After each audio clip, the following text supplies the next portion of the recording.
divide 853 by 5 in long division method.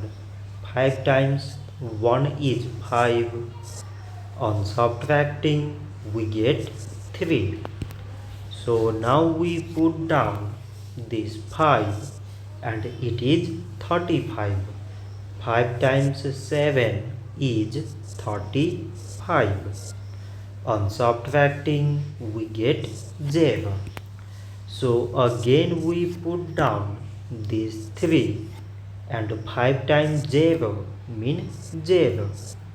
On subtracting we get 3. So now we have no any other number to put it down.